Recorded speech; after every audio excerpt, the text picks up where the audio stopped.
बिस्मिल्लाहिर्रहमानिर्रहीम। अस्सलाम वालेकुम नाज़रीन, ये आप लोगों के सामने जो है पॉलीफैक्स ट्यूब जो है रखी हुई है हम लोगों ने। तो पॉलीफैक्स ट्यूब दरअसल जो है ये ज़ख्मों के लिए मरहम का दर्जा रखती है, और जिस जगह एड़ियाँ जो है पाँव की या हाथ की तलियाँ वगैरह फट जाती हैं खुश्की की वजह से, तो ऐसी जगह पे भी अगर पॉलीफैक्स ट्यूब को भर दिया जाए तो ज़बरदस्त काम करती है। अगर आई हुई हो, आँखों में जलन और खुजली हो, तो उसमें भी अगर लगाया जाए तो आँखों के मर्ज़ का भी इलाज होती है। तो ये बहुत ज़्यादा हद तक जो है तर होती है, तरी को पैदा करती है, खुश्की को जो है उखाड़ फेंकती है और ख़त्म करती है।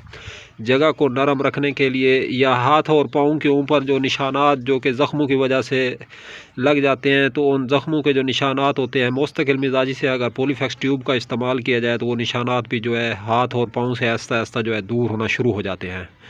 तो ख़ासकर ये खुश्की के लिए होती है। मौसम सरमा में जो है इसको इस्तेमाल ज़्यादा से ज़्यादा किया जाता है, तो मौसम सरमा में जो है इसकी अफादियत जो है और भी ज़्यादा पैदा होती है। तो खुश्क जगह पे ख़ासकर लगाएं या आँखों में इसको डालें। आँखों में अगर खुश्की हो गई है, आँखें की जो पलकें हैं, आँखों के जो अपर होते हैं ये खुश्क हो जाते हैं, तो चुभन होती है फिर, तो आँखों का जो सैट एरिया ये फटने लगे, तो ऐसी जगह पे लगाएंगे तो नमी पैदा होगी, तरी पैदा होगी, जल्द को खूबसूरत बनाने में जो है इसका बेहतरीन रोल होता है।